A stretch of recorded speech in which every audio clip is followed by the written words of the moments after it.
E vocês? Senhor Lopes, o senhor falou do estande de tiros que tinha embaixo do prédio do DOPS. Sim, senhor. Embaixo da Na ocasião foi instalado lá. A cofre Bernardini fechou com chapa de aço, as paredes fechou. Fez um cone que ele disparava, a bola, o chumbo, batia, não sei quantas chapas tinha no fundo. E caía naquele coxo ali, parecia esse banheiro assim. Depois o pessoal vinha lá e juntava aquele sistema eletivo, né? Disparava petralha também. Quem é que fez isso? A empresa que eu trabalhei na Revito Máquinas, eu conheci Cofre Bernardini. Aí no setor de segredo, eu queria chegar no setor de segredo. Ela fabricava cofre naquele tempo. Hoje tem o fenômeno, né? A Bernardini que for, não sei se foi de gentileza, forçou o pessoal poder treinar. Eu tive também, quando estava no DOI, certa feita, fui acompanhando o pessoal, falei com o doutor André, me colocou no grupo, fomos ao Barro Branco, no estande da Polícia Militar, e lá eu conheci alguma coisa a mais que eu não conhecia.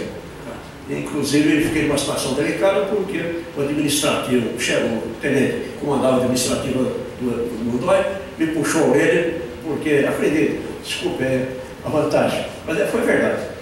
Eu estou treinando, estou disparando, carabina, fuzil, estava perto, fiz 94 pontos, 92. O exército é tudo automático. Na Polícia Civil, cada um faz tudo. Então, no exército, cada um faz tudo. Então, o cara anotava os pontos. O tropeiro 92 e o comandante 94. O chefe administrativo me chamou a atenção. Pô, tropeiro, o comandante, falei, pô, eu estou dando o melhor de mim, pô. Como é que ele chamou? Ele lhe chamou de quê? Como é que ele lhe chamou? Doutor, eu usou uma expressão que, vamos dizer assim, que lá eu tinha outro nome, né? Ah, então era Pinheiro o seu nome, né? Me chamou, escapou. Então, isso aqui, o comandante tem que estar sempre na frente. Daqui a pouco você bate o comandante. Eu fiz 94 pontos, no 92 o comandante tinha 94. Eu estranhei aquilo, né? Na hora, o doutor André me fez sinal, eu fiquei quieto, voltando para cá. Aqui em casa eu fui saber por quê. Né? Aí o Zé, pega o RDE, o Regime Disciplinar do Exército. Falei, bom, tudo bem, família, a Lei 207, eu já tenho dificuldade, mas tomara de entender o regime, tudo bem. Então, outra vez, se me permite, precisava de projetos para a prova do IME, do Instituto Criminalístico. Disparar uma arma e tal, mandar a arma, tem 2 projetos.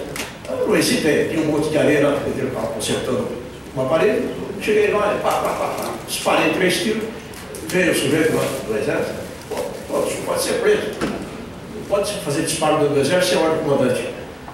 O policial civil meio chato, né? Mas aconteceu. Eu disparei para recolher o carro, né? Não tinha piscina lá. Agora, o Cofre Bernardino fez a revestimento de aço. Isso. E o senhor falou também que a GM que fez o revestimento acústico lá no stand dele. A General Motors é que fez o revestimento acústico do stand do Jobs? A General Motors forneceu o tapa-fone, porque a gente, acredite, senhor, a gente treinava a hora limpo. Sim, sim. Entendi. Então, por isso que eu acho que eu surdo hoje por isso. Quer dizer, né? Deve ser por isso que o presidente o senhor falou também que o presidente da General Motors foi visitar o DOPS, não é isso? Passou por lá, porque naquela época a Polícia Federal não tinha efetivo aqui na capital. Era o DOPS que emprestava os investigadores. Esse papel. Nós tínhamos um colega, deixa o nome dele de lado, deve estar aposentado já, bastante esperto, falava 2 ou 3 idiomas. E ele chefiava o grupo que dava assessoramento no aeroporto lá em Campinas, como é que chama o Viracopos. Ele coordenava um grupo de policiais do DOPS que prestavam serviço para a Polícia Federal. Esses tinham um presente diferente, nunca fiquei sabendo como era e quanto era. Então, o colega esperto, que depois ele veio trabalhar, a Polícia Federal conseguiu os funcionários, dispensou a turma do DOPS. E ele veio, por acaso, da nossa equipe de plantão. Então a gente tinha trânsito, e ele contava isso aí. Ele contou isso. Agora, o presidente da General Motors visitou o DOPS, visitou o DOI também, não? Que eu saiba, não, senhor. Outros de outras empresas grandes, me parece que passaram por lá. Então, o senhor quando estava lá, o senhor quando era o Pinheiro, o senhor estava lá no DOI, o senhor, obviamente, que via o que acontecia lá. Vários empresários passaram. O senhor sabe que alguns empresários passaram por lá, né? Ah, sim. Né? Quando eu cheguei lá, a marmitinha do Grupo Ultra que era fornecido. Deixa os nomes quietos. Naquele tempo era não, pode falar, não tem problema. Então, eu fiquei sabendo que a comida que nós comíamos lá, de início, ele dava um rancho lá, como se fala, né? Sim, é. E posteriormente, aí fiquei sabendo, via os palerões lá no deserto, o pessoal ficava vigiando, né? A portaria já avisava, atenção, chegou o rancho. Então, a turma já, o escrivão que chegava na faculdade na hora do rancho. Eu saía às 11h30 da faculdade, o metrô estava sendo construído, descia do Tomás Cavalhal, estava em casa, chegava na hora do rancho. Então, a Supergel, o Grupo Ultra, fornecia a comida. O grupo, parece Ultra, isso? Isso. É um grupo. Não, o senhor falou.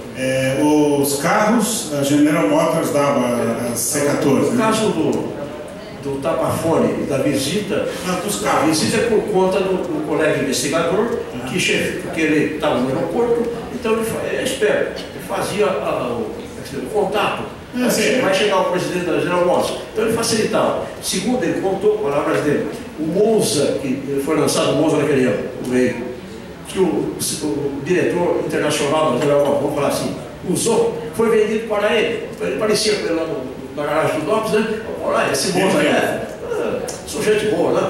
O pessoal ficava enciumado. Você era o delegado? Coisa de criança. Qual delegado que era esse? Não, que eu saiba, era esse investigador. Ele foi, acho que da Guarda Civil, daquela outra, e depois passou para o investigador. Mas era um camarada arejado, não sabia se comportar. Agora, para o DOI, os Opalas, as C14 eram doados pela General Motors, né? Aí, esse trâmite eu nunca vi, vou ser mais incisivo.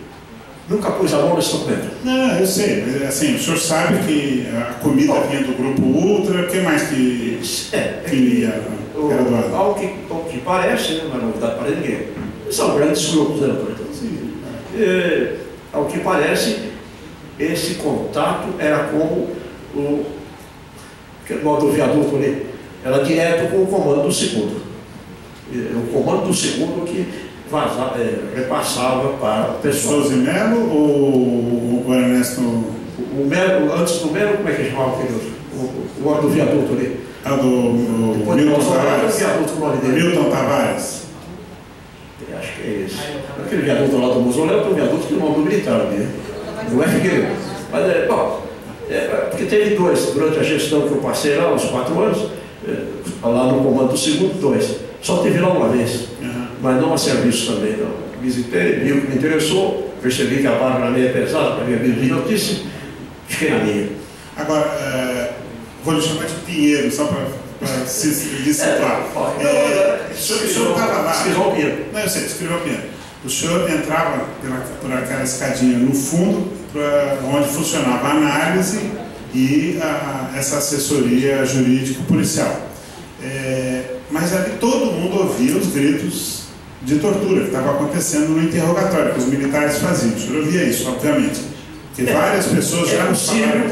Porque as salas eram mais ou menos protegidas, né? Eu, por causa da minha deficiência, tenho frequentado essas salas com certa frequência. Então, eu lembro, tudo bem. Só que não tem a comunicação assim. O senhor sabe, foi uma fase que o Brasil viveu, né?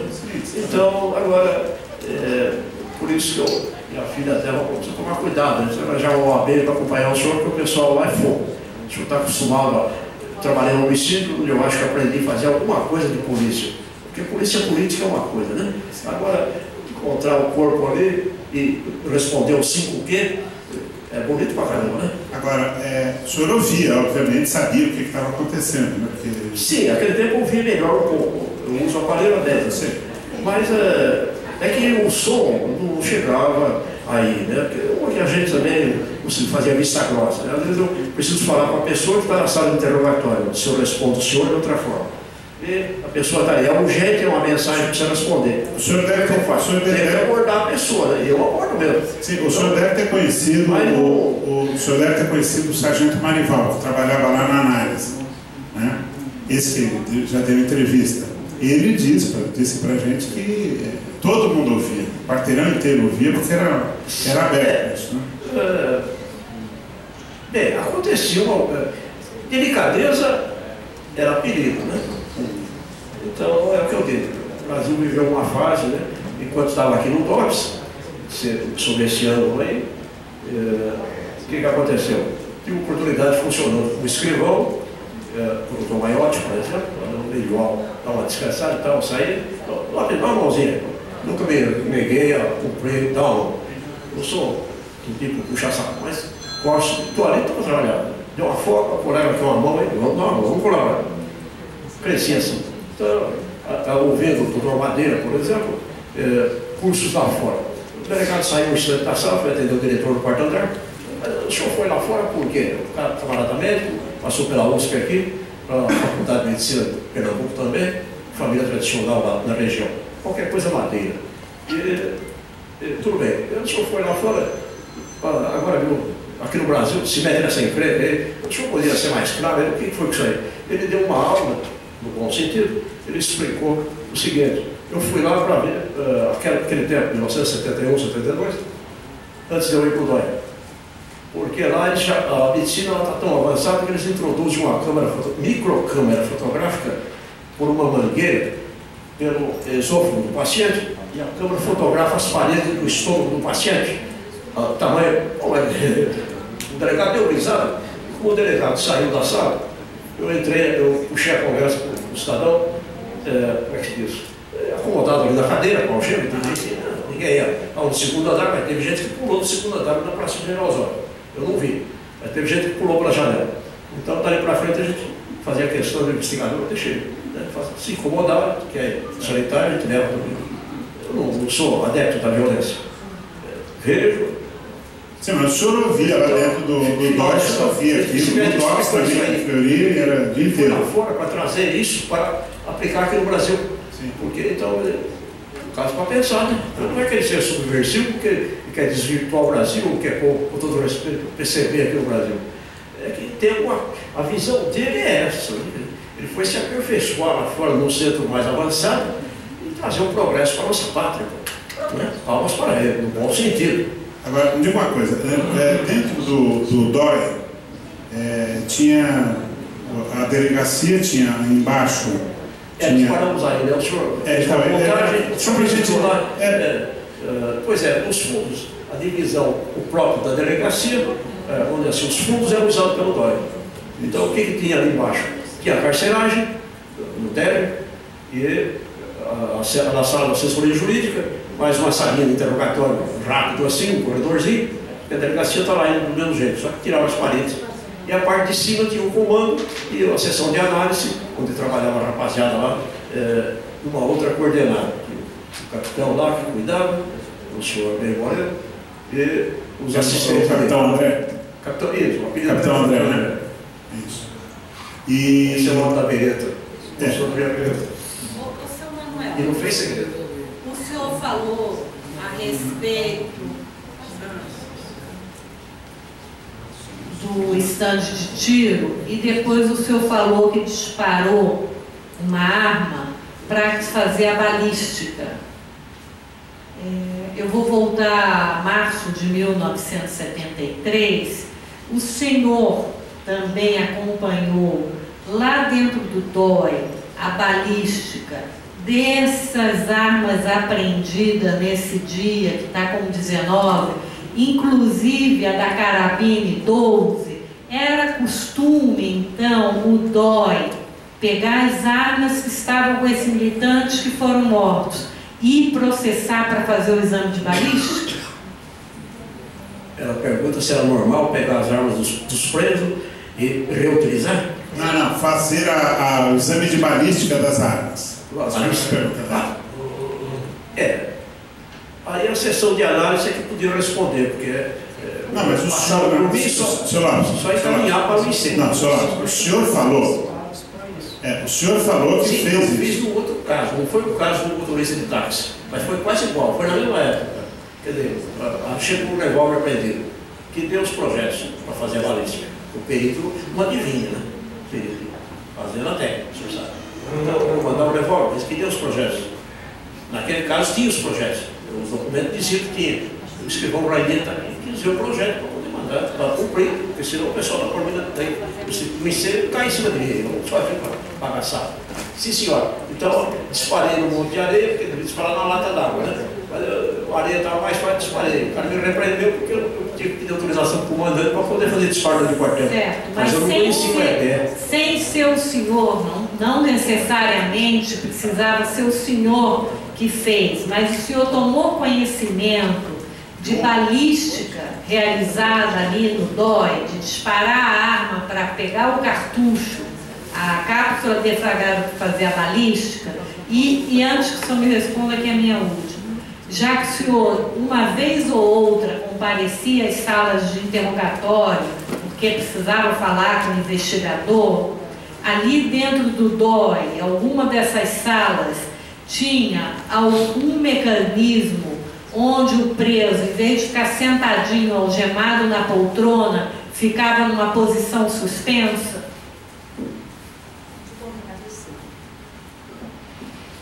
Nesses termos que a senhora colocou, eu nunca vi. O máximo que eu vi foi usar a lata de leite ninho, o cidadão subir com os dois pés, um embaixo de cada lata de leite, encostado na parede, segurando 2 folhas de papel com os braços abertos. O cara deixava cair a folha, o fulano reagia. Essa aí eu assisti. Tá aí. Os femininos nunca participei. Deve ver a pessoa do sexo feminino sentada lá na cadeira do Dragão e no DOPS, que puseram até os alto-falantes na frente e depois enlouquecia o próprio interrogador. Mas tudo bem, então tiveram que neutralizar, porque o som era muito estridente e... Bom, então o senhor está nos informando assim, que o senhor chegou a ver, mesmo sendo escrivão, o senhor chegou a ver tortura, ficar em cima das latas de leite ninho, cadeira do Dragão, pau de arara, provavelmente. O senhor deve ter visto, porque isso lá acontecia direto, não que o senhor fizesse, mas o senhor viu isso daí, que eles faziam. No órgão lá, esse tipo de filme era exibido à noite, normalmente. Não filme, verdade. Desculpe, esse tipo de acontecimento, desculpe. Isso. Era exibido à noite. Aqui é que eu estranhei. Era o dia inteiro? Porque aqui, vamos assim, o pessoal montava, porque a equipe do filme era vibrante pra caramba. Ele passava para banco, voo de carro, quando ele falou, segundo sul, quando ele veio com o DOPS. Trouxeram ele para lá por causa disso. Ele tinha uma expertise nesses assuntos. Então, para subversão, né, quanto mais rápido tirar o serviço, parece lógico, né? Então, acho que por isso convidaram ele. Ele realmente era aquela criatura, assim, muito admirada, também muito criticada, mas tinha uma certa competência. Né? Primeira câmera que qualquer cachorro hoje leva no pescoço, eu vi na casa dele instalada. Teve presente, não sei, mas no DOI isso era comum, né? A tortura, como ele ensinou. Bem, no DOI, as salas eram praticamente, quando eu entrei na sala, né, estão interrogando, não vou interromper, a menos que haja motivo. Peço para falar com o Joca, tá, na sessão de Power, por exemplo. Tudo bem, dou um sinal, o cara me conhece, tudo bem, faço sinal, o cara sai aqui fora, preenche, assina, faz o que precisa, eu não, como é que se diz, não me meto, porque não é da minha área, né? A gente é ser humano, a gente sente, e assim, e às vezes, os relatórios passavam por mim de uma forma ou de outra, os que iam dar análise diretamente para outras unidades do órgão, ia direto, secreto. Agora, os que abriam, que iam para o departamento, geralmente passavam para a assessoria jurídica, com os delegados que trabalhavam ali com a equipe do doutor André, que iam levar em mãos aquilo. Ou às vezes o exército tinha pressa, ou tinha urgência, e caminhava diretamente, diretor para diretor, o comando do segundo e pessoal lá. O senhor falou em Joca ou Jota? Não, é um jargão civil. Ele tem os dois, né? Quando eu quero dar o nome, eu vou Joca. Se tiver interesse, eu pergunta, eu vou ver se está para abrir. Então, esse Jota, o senhor chegou a falar com ele? Não, Jota. Joca. Desculpe, o filme do Ling Ling, né? O Joca Raposa e tal, né? Para citar, né? Chama o Joca aí. E dos nomes que o senhor lembra lá do DOI? Os números? Nomes. Então, lá tinha o... Lá o senhor deve ter, pelo tempo que o senhor ficou lá... Mostrou aqui os delegados que trabalhavam lá. Não, o senhor conheceu lá, porque o senhor ficou até 78. O senhor deve ter conhecido, obviamente, o Ustra, o Capitão Dalmo, o Capitão Enio, o Aldir dos Santos Maciel, que foi o... Foi o que ia ser o meu ofício de recolha. Isso. Que envolveu para o DOPS. Recolha não, retorno para o DOPS. O senhor deve ter conhecido o Capitão... Comprei o curso de Direito, então aproveitei o embalo, tinha concurso para delegado de polícia, mas um delegado me jogou na cara, né? Você não é delegado porque você não quer. O Joca, aqui vem o Joca. O Joca, você pensa que eu não sei, ele me deixou, acreditei, não, desabafo aí. É o doutor André que fez isso. Numa roda, delegado, estão conversando, o Demetrio Lopes, Lopes, quando foi procedida a desidentificação das provas do concurso de delegado, o doutor Demetrio me deu uma carona no carro dele, fomos lá na escola de polícia, na academia, onde estava a cidade universitária. Então, sentadinho ali, começa a brincadeira. Daqui a pouco o tal de identifica, porque era tudo desidentificado as provas. Identificou e o gajo aqui tinha feito 92 pontos no total. Então, agora, de delegados que tinha lá, o senhor deve ter conhecido o David Santos Araújo? Que era... Esse nome, mas não me lembro. Ele era conhecido como Capitão Lisboa. Talvez tenha passado por lá, antes de eu chegar. Eu cheguei lá. O doutor João José Vetorato, chegou a conhecer? João José Vetorato. Esse passou por lá, segundo diziam. O senhor não chegou a conhecer contemporâneo dele? Eu ouvia falar muito bem dele, porque tem uns detalhes aí dos investigadores que gostavam muito de trabalhar com ele. E de militares tinha o Capitão André Pereira da Silva. Para mim ele chamava só de André. É o que lhe deu a bereta, não é isso? Tirou a bereta do senhor? Não chegou. Bom, isso aí é meio delicado, né? Ele botou, eu acho assim, um agente de lá, que era chegado, subordinado a ele, chegado, criou uma situação, né? Veio com aquela situação, tal, bonito, eu gostaria de dar uma olhada e tal. Não tem problema, só que não é roubado de ninguém. É cargo do DOPS, autorização do diretor, e eu tenho a cópia. Então, é a cópia da autorização. Que quando eu trabalhava aqui, tinha uns funcionários que cuidavam do depósito de apreendidos. E não sei o que foi lá, uma vez mandaram um gaiato aqui para lá. O diretor despachou, vai tomar conta do depósito. Eu vi cada coisa interessante, relógio Rolex original daquele tempo, bonito. Deu vontade também, mas o delegado logo tomou as providências e levou. Então... ele se antecipou. Agora, de uma coisa, o senhor estava falando da Bolsa de Estudo na Metropolitanas Unidas, a FMU. O senhor chegou a conseguir, só por curiosidade, o senhor conseguiu a Bolsa de Estudo para o seu... Pois eu comentei, acho que o senhor não estava aqui, porque foi o que eu coloquei para o comandante. O doutor Edivaldo me atendeu no escritório naquele tempo dele. Naquele tempo, era na rua da 9 de julho, alto luxo, lá sofisticado, muito bacana, hein? O senhor não conta nada para ninguém. Trabalhei com chave, trabalhei na Bernardinho. Fechei a porta da sessão pessoal do DOPS e fui procurar no prontuário se Edivaldo Alves da Silva tinha sido investigador mesmo. E tinha, estava lá. Então, depois eu fiquei sabendo. Então, achei que por aí, só escrivão, porque sabe que você dá uma força, né? Porque, desculpe, passei uma fase, como todo mundo, né? Daquela bem difícil. Construindo a casa, a família e a faculdade. E atrasou 2 dias, já vem 10%. E machucava pra caramba, desculpe, mas sou pequeno. Apelei por aí. Então, cheguei, depois de muito esforço, consegui. Entendeu? O doutor está aí hoje, vai atender o senhor. Ele estava em audiência e tal, era muito culpado. Ele ia na faculdade, mas lá, tudo bem. Ele atendeu lá, puxou as cortinas, ajeitou a gravata. Doutor, qual é o problema? Aquele caso, estou lá com o pessoal e tal, poxa, e tal, assim, ficou um bom advogado, ele se manteve do parquete.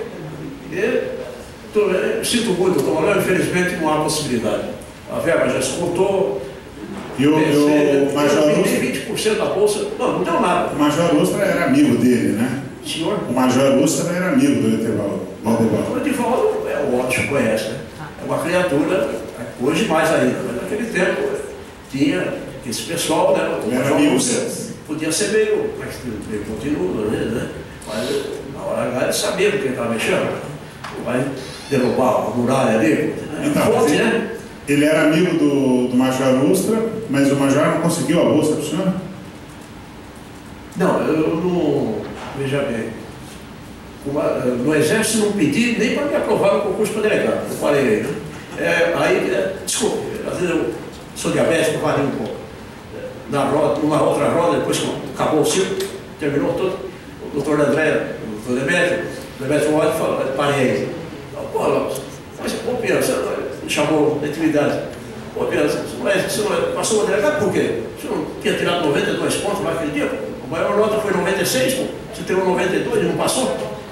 Aí eu virei, chato falar aqui, mas o Orlando Rosati foi o que me examinou em Direito Constitucional. Eu pedi a revisão de prova e fui reprovado em Direito Constitucional.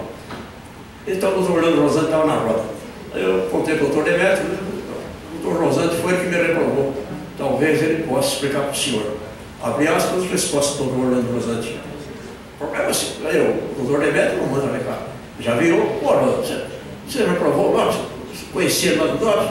Tudo bem? Não, como é que eu podia aprovar, abre aspas? Como é que eu podia aprovar o Lopes? Só podia aprovar 5 velhinhos, já tinha 6 na lista. Era a gestão do governo Maluf. Como é que eu podia aprovar o Lopes? Eu parei um instante, né? Custou para mim ter a resposta, né? O que ele me perguntou em Direito Constitucional? Hoje não lembro mais. Qual é o número do decreto federal que delimitou o mar territorial brasileiro para 200 milhas? Eu estava com a LSN no bolso. E eu, a resposta, ele sentado aqui mais alto, ou ali, hoje me lembro do decreto. Disse o número do decreto e disse, assinado aos tanto de tanto, pelo Figueiredo. Então, quando ele disse isso aí, que não pôde aprovar por velhinho, eu fiquei aqui, fiquei meio chateado. Aí, se o senhor me dá 5 segundos, eu conto o entreato para o doutor Rosati. Estava na caixa do Maringuelo, e naquele tempo foi utilizado um carro coletor de lixo, que naquela época era daqueles que o cara chegava na beira e jogava dentro de perdão. Tinha aqueles caras do leite, era um baú curvo. Foi utilizado um veículo daquele para uma diligência. No para-choque e o delegado lá, do lado direito, mas que era o Fleury, e o doutor Leandro Rosano do lado esquerdo. Mas o paletó dele era meio curto, a ponta da beireta parecia que eles foram matar aquela tábua ali fora. Montagem, né? Hoje a gente pode falar. Mas, tudo bem. Eu olhei, pô, doutor, como é que vai dar isso aí? Não. Só tinha aquela beireta. Mas desculpa me interromper. Esses 5 que tinha na fila para ser aprovado, não era de vestibular, era os 5 que eram... delegado. Isso, para concurso para delegado. Eram 5 que eram chegados do DOI, não é isso? Eu não posso dizer, porque eu não sei quem era. Ele me disse que só podia, ele disse, se eu me lembro bem, só podia aprovar 5 velhinhos. Velhinho deve ser pessoal pesado. Esse cara, naquele tempo, eu já tinha mais 43. Tá. Então, porque depois houve uma lei que liberou, hoje qualquer idade pode ser aprovada. Olha, eu vou passar... Formado, embora frustrado. Deixa eu só ir concluindo. A Amélia Teles vai fazer uma pergunta para o senhor, mas deixa eu fazer antes da Amélia. Senhor Antônio Pires Eustáquio. Oh, desculpa, Manuel Lopes, já estou até confundido aqui. Senhor Manuel, dos 3 que morreram na rua Caquito, no dia 15, essa daqui é a irmã, é a companheira do Arnaldo Cardoso Rocha. Pois não. Aquela senhora, branca, a irmã dele veio de Minas Gerais só para ouvir o seu depoimento. Embora tenha tido toda uma fase técnica, política nas perguntas, na intimidade, na sinceridade, olhando nos seus olhos, o senhor que veio acompanhado até da sua filha, vou explicar o contexto. Essa senhora, a Yara, é a companheira do Arnaldo. O Arnaldo, lá na Penha, estava acompanhado de mais 2 pessoas. O Francisco Seiko Okama e o Francisco Emanuel Penteado. 3 jovens. Aí, segundo testemunhas, 2 teriam ido lá para o DOI. 2 teriam lá. Os peritos aqui de manhã mostraram que eles não morreram de tiroteio, eles foram executados. Então veio a irmã, aquela senhora Letícia, que deu uma saída da sala, a esposa dele, que é essa senhora, ouviu. Elas só queriam ouvir do senhor o seguinte: o senhor os viu? Por que o senhor pediram para o senhor vir aqui hoje? Porque foi encontrado um documento com o seu nome, com a sua assinatura, que o senhor teria feito o auto de apreensão, embora o fato tivesse ocorrido no dia 15, o senhor fez o auto de apreensão no dia 19. Então, para encerrar, lógico que a Marinha também quer fazer uma pergunta como familiar, mas o que elas querem ouvir é o seguinte, e para elas isso é muito importante, porque desde o dia que aconteceu isso, há 40 anos atrás, já está fazendo 41 anos, a semana que vem faz 41 anos, elas estão atrás dessa história, e essa história não fecha, entendeu? Não fecha, e elas queriam ver se o senhor não podia, na sua memória, lembrar desses 3 jovens, desses 3 meninos que morreram na rua Caquinho. É só isso que elas vieram perguntar para o senhor. Sim, senhor. Eu, como ser humano, me sinto, como é que se diz, uma situação bastante difícil, por, justamente nesse caso, não ter assim uma ideia clara de como teria ocorrido. Não me recordo nem sequer de relatórios, que circula sempre um relatório, nem sempre passava pela assessoria jurídica e policial. Como eu classifiquei 40 minutos atrás, dando como um caso um pouco escuro. Poxa, eu estou conhecimento de todos os casos, justo desse que a gente tem interesse, está parecendo que a gente está recusando. Mas acredite, estou usando o meu maior bom senso, como é que se diz? Não tenho condições de, desculpe, trazer a pessoa de volta. Mas não é aí. Aqui todos são os adultos, são criaturas que raciocinam, compreendem as situações, saem aí, o caminhão me atropela, o que é provável de direção? Pode acontecer. Pode ter acontecido aqui também. Agora, imagino, porque já encontrei outras pessoas em outras circunstâncias, que também, que às vezes a gente encontra um pequeno fiozinho que dá para ajudar. No caso aqui, volto para casa um pouco chateado, porque estou sendo usado, não me recordo, montaram, porque montar não custa muito, né? A máquina hoje monta mais depressa ainda. Então, montaram, a meu ver,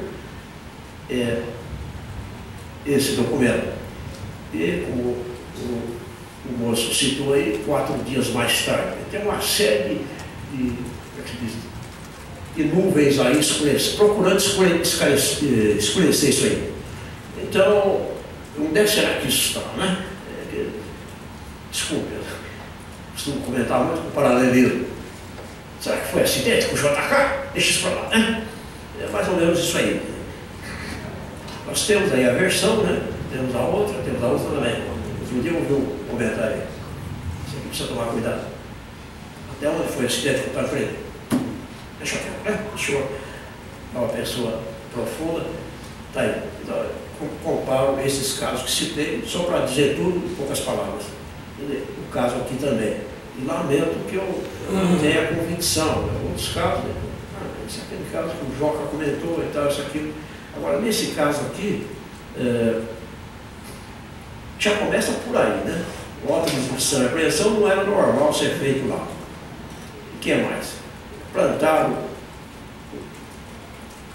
o rapaz aí, tudo indica que foi plantado. Agora, quem plantou, por quê? houve um acidente, às vezes é um acidente, né? O pessoal, eu não acredito que o pessoal de lá seja, por aí, é subversivo, apaga isso aí. O pessoal comenta assim às vezes, mas eu creio que pouca gente pensa dessa forma, né? Somos brasileiros, temos as nossas deficiências, mas acho que ninguém, pouquíssimos deles, são capazes de ir por aí, né? O senhor ali colocou a sala crítica, vamos chamar assim. Então, claro, eu cheguei na hora do almoço e estava um rebu lá, um sujeito só estourou a vidraça da janela, porque estava pendurado no pau, escapou, era na hora do rancho, desceu pela antena, tentou descer pela antena, que tinha uma antena lá no quintal. O sujeito tentou, se esborrachou lá embaixo. Aqui de baixo, segurança já tinha. Então eu cheguei para almoçar, o que foi? Fulano, tirava, ainda falei para o camarada, tira o investigador daqui, né, que estava capitaneando o trabalho. Tira o cara daqui, tirei daqui, rapidamente. O André aqui não almoçar, e tudo bem. Depois parece que já ajeitaram a situação, o cidadão nem voltou para prestar serviço lá. Então, é o que eu sei, este caso, como é que se diz, ocorreu dessa forma. Então, esse eu acompanhei um pouco, tudo bem, fui ler os relatórios, ver se realmente o acidente procedia, né? E a causa era tão grande que procedia o acidente. Eu concluí, porque não era nada comigo, mas fiquei pensando.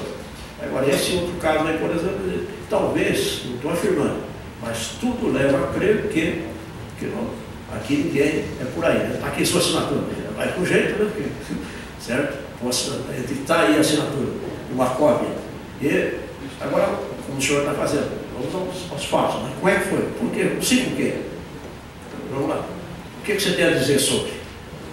Infelizmente, justo esse caso. Então, quando foi feita a pergunta há mais de meia hora, já joguei no caso um pouco escuro. Você não estava lá, não tomou conhecimento, conhece outra coisa. É de estranhar que você. Alguém vai falar isso aí. É de estranhar que você não conhece, você não quer ajudar as pessoas. Não é?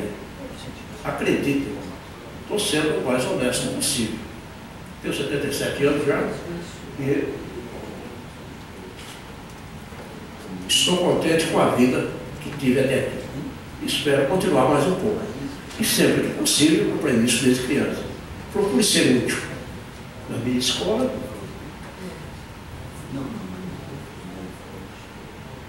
A minha escola diz, por que estamos aqui? Para servir. Cada um tenta baixar melhor. Amélia. Amélia Teres. Boa tarde, eu sou a Amélia Teres e seu Manuel, eu gostaria que o senhor olhasse para mim para ver se o senhor entende, ouve, né, compreende a minha pergunta, a minha questão.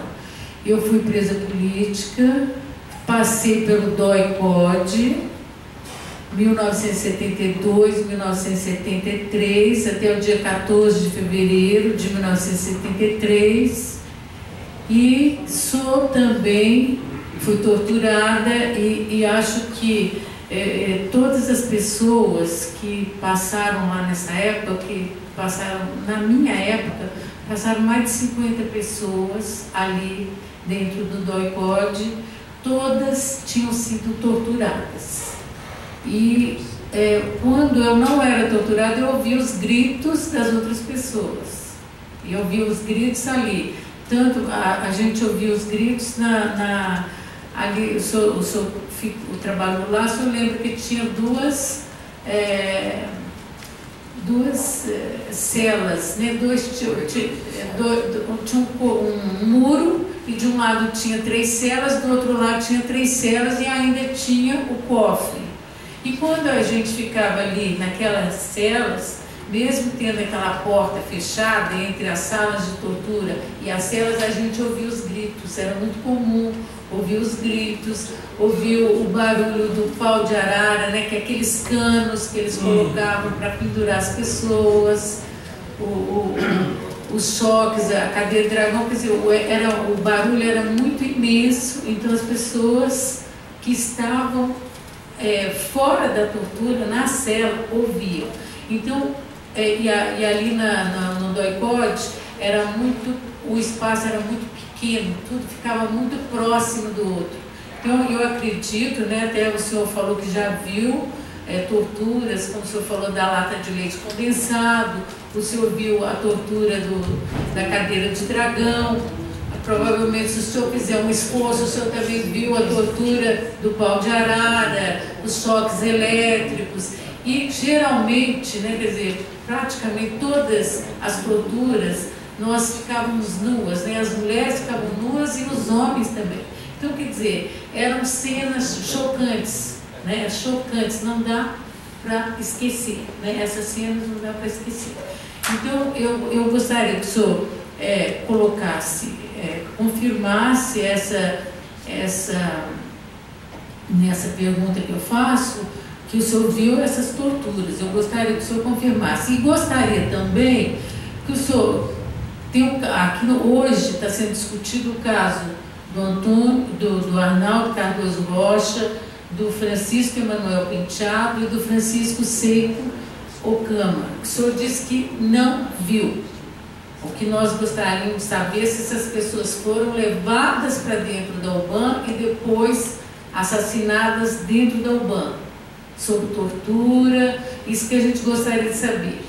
Mas não foram só essas pessoas que foram assassinadas. Então o senhor vai ver, o senhor que chegou lá em 1972, o senhor não ouviu falar que o Antônio Benetasso foi assassinado lá no dia 30 de outubro, lá na Operação Bandeirantes? O Doicode, né, que é o nome que ficou, eu sou testemunha do assassinato do Carlos Nicolau Denier, foi assassinado lá dentro da Operação Bandeirante, lá dentro do Doicode, naquela sala ali embaixo, quer dizer, assassinados sob tortura, porque eles eram assassinados sob tortura, e aí tem um livro com 437 nomes e fotos que o senhor pode ver. Logo em seguida, nessa mesma, o deputado Adriano falou, mas eu gostaria de reafirmar essa denúncia e essa busca de esclarecimento a respeito do caso do Alexandre Vanucci Leme, porque ele foi torturado e foi morto dentro do cofre, e o corpo dele foi arrastado, ele todo sangrando e arrastado pelo corredor. Todo mundo ali, todos os funcionários, o senhor era branca, o senhor deveria ser um funcionário assíduo, frequente, então não é possível não ter visto, todo mundo viu, não é só os presos, ali todo mundo, foi uma comoção, porque escorria sangue do corpo que ainda era um semi-cadáver, digamos assim. E depois fizeram aquela história que ele morreu atropelado e tudo, mas isso aconteceu lá dentro. Em seguida, o Queiroz, que é o Ronaldo Mus Queiroz, ou Muito Queiroz, que também foi assassinado pelo Doicode. Mais tarde a gente vai ver, no ano de 1973, nós vamos ver o Zé Júlio foi em 1972, mas nós vamos ver o Elber José Gomes Goulart, ele morre, em seguida morre o Luiz José da Cunha, que era conhecido como Criolo, o comandante Criolo, que todo mundo, eu estava presa no DOPS, esses meninos aí da Rua Caquito, eu estava no DOPS, porque eu já tinha sido transferida, porque eles vão ser mortos em 15 de março de 1973, e eu sou levada para o DOPS em 14 de fevereiro de 1973. Portanto, eu não estou na UBAN e tem um PM que fica lá cuidando das celas lá embaixo, no DOPS ali, ficava ali passando o corredor, falou: mataram mais 3 de vocês lá na Penha. Ele falou para mim. Eu falei: como? Entendeu? Ele falou: foram mortos 3. Ele falando, o cara que trabalhava dentro do DOPS, ele não trabalhava na UBAN. Isso era muito comentado. Então, eu gostaria, eu como ex-presa política, como militante de direitos humanos e como comissão de familiares de nossos desaparecidos políticos, eu gostaria que esclarecesse assim, caso por caso, quer dizer, o que o senhor viu? O senhor nunca ouviu falar de ninguém que foi assassinado dentro da UBAN, dentro do Doicode, o nome dessa pessoa, o que comentar, porque não é possível. Eu não posso acreditar, não posso. O senhor é muito inteligente, o senhor a gente vê que o senhor conhece muito, o senhor era um profissional tão competente e vinculado com esse esquema, que o senhor sai do DOPS, para entrar no DOPS você tinha que ser competente. Agora ainda é chamado para trabalhar no DOI-CODE, não era qualquer um que era chamado. Né? O senhor entrar na sala do comandante Ustra e pedir para ele alguma coisa, o senhor tinha uma intimidade com ele, e o Ustra, hoje, ele já é até declarado torturador pela Justiça Paulista, e ele é um dos comandantes que mais matou ou mandou matar militantes da esquerda naquele período. 50 e tantos casos só na conta na época o major, né? Hoje coronel, general, não sei, mas na época era o major Ustra.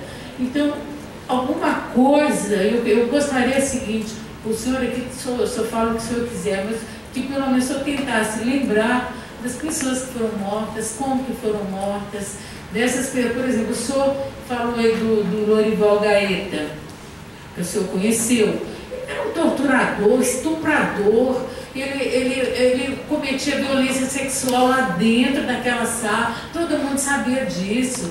Eles, inclusive, eles ficavam só de calça, eles tiravam camisa. Esse Gaeta, ele fazia horrores, ele estuprava, ele se masturbava, jogava a porra em cima da gente. Isso aconteceu comigo, e eu vi outras companheiras também que falaram isso. Então, e isso, todos os torturadores ficavam ali comentando, rindo. Quer dizer, era um ambiente, né? Inclusive essa tal da assessoria jurídica do DOI-CODE, que eu estou só sabendo agora, eu vi outro dia o capitão Birajara dizendo que trabalhava na assessoria jurídica. Agora o senhor também está falando, que é o Calandra, né? o delegado de polícia, que também era um torturador lá dentro. Quer dizer, assessoria jurídica do doutor Calandra é a assessoria da tortura, porque o que ele fazia era tortura. O Calandra fazia tortura lá dentro da UBAN. Isso aí eu vi. Então, eu acho o seguinte, vamos tentar cooperar aqui e esclarecer esses casos. Tem muitos casos. 73, fora os desaparecidos que a gente está falando, do Paulo Wright, vários outros, né, desaparecidos, que eu nem estou colocando aqui, mas que passaram, sim, no DOI-CODE. O Paulo Wright tem certeza. O Paulo Wright passou no DOI-CODE em 1973. Teve gente que viu ele lá dentro. Entendeu? Como é que desaparece? Agora a gente fica aqui, nós estamos 40 anos buscando informação, entendeu? Então eu acho que dar informação é colaborar para esse país ter uma decência, ter uma dignidade, é o mínimo.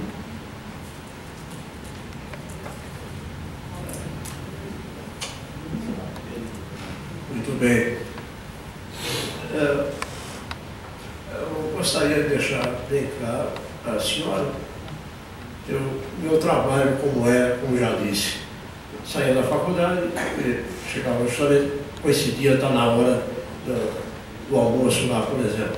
Nem sempre acontecia, porque chegava na sessão, tinha os problemas lá para resolver, e que cabia a mim. Então, atrasava um pouco. Mas normalmente eu chegava, entrava na fila do almoço, depois do almoço, vamos dizer assim, começamos a trabalhar. Eu, como era escrivão e era civil, no meio do pessoal todo uniformizado, esse aqui, militares, e nada contra. Consegui, dentro do possível, uns mais, outros menos, mantinha trânsito, pelo menos razoável, com todos eles.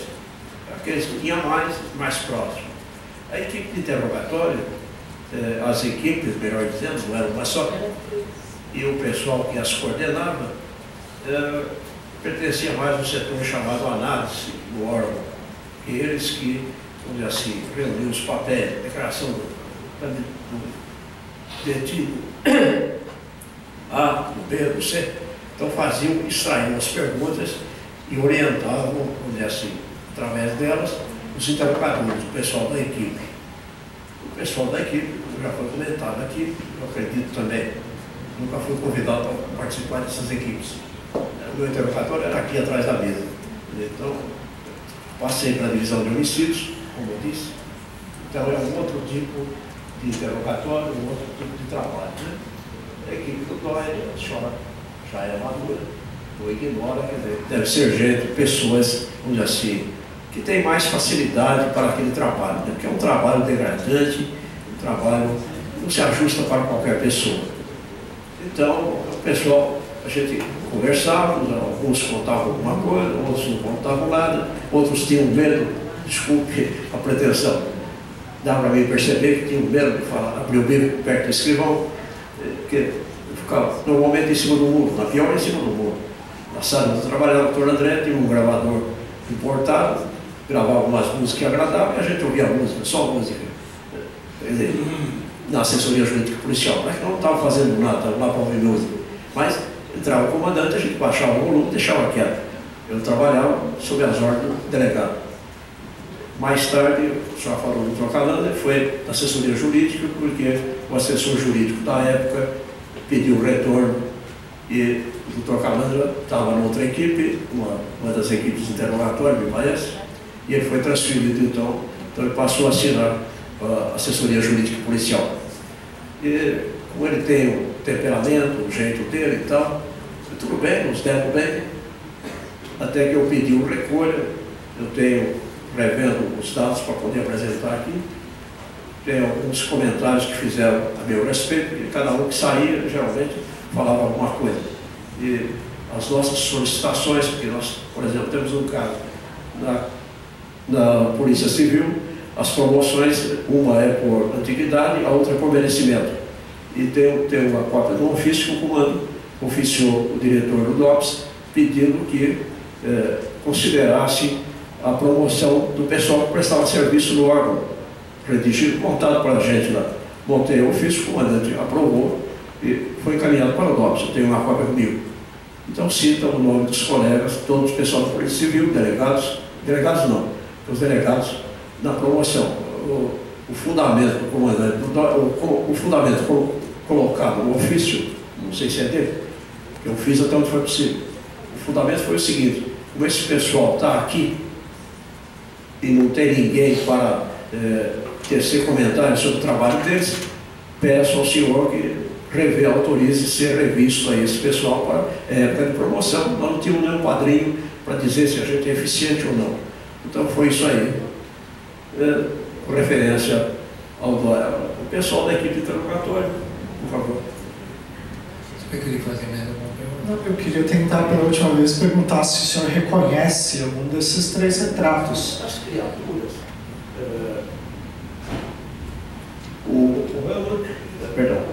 Ouvi o nome, ou li documentos da criatura. Esses outros aqui não me lembro. O Vanuc lembra, o jornal publicou muito, a televisão e tal, e era bastante jovem. Ninguém perguntou, por exemplo, igual o caso do Herzog, eu saí na sexta-feira, ele estava aí, como ele era da rádio, da TV Cultura, eu falei, esse cara é jornalista e tal, isso aqui. Conheci alguns colegas jornalistas. Então, gente, o pessoal... Mas o senhor não viu nenhum desses 3 no DOI? O Herzog vi na sexta-feira. Estou em casa assistindo televisão no domingo, a notícia estampou na televisão. Então, cheguei na segunda, problemaço, né? Justo com quem foram mexer. Tudo bem. Agora, não tenho detalhes também, porque, como é que se diz? Acompanhei o fotógrafo, fotografou lá, pino do corpo e tal, isso aqui, ó. As montagens que foram feitas, tudo bem, é o que está aí na imprensa. Esses aqui, o nome não é de estranho, mas não tenho, assim, lembrança de, por exemplo, nem sabia que eram 3 jovens que foram assistentados lá na Rocaquita. Para mim era um camarada de idade já, um deles. E eu fiquei sabendo que foram 3. Seu Manuel, olha aquela imagem. Fala.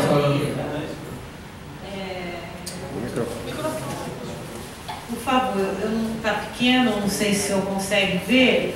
Cada círculo vermelho ali significa um ferimento de tiro que foi encontrado pelos médicos legistas, pelos peritos criminais, nos restos mortais desse primeiro que está aí, que é o Arnaldo. Tenta dar um zoom Porque essa tela é muito pequenininha, para pelo menos a Yara poder...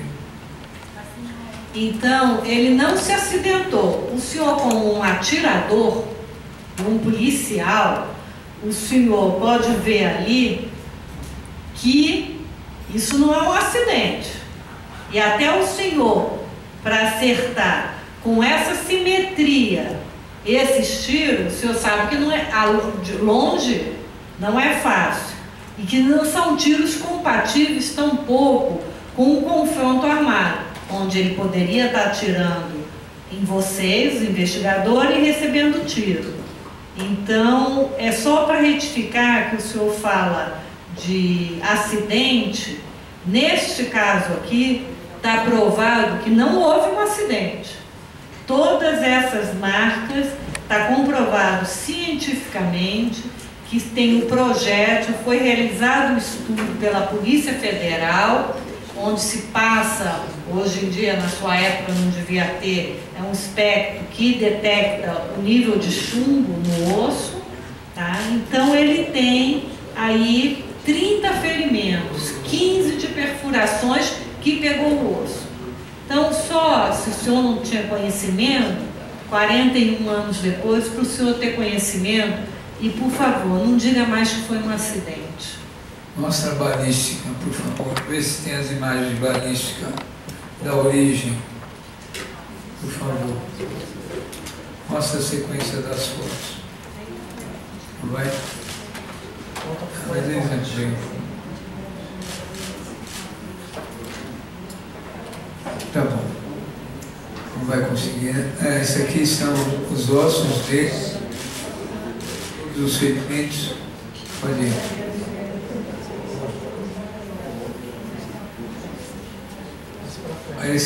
Essa é a balística. Amplia um pouco a balística, por favor. Todos os ferimentos.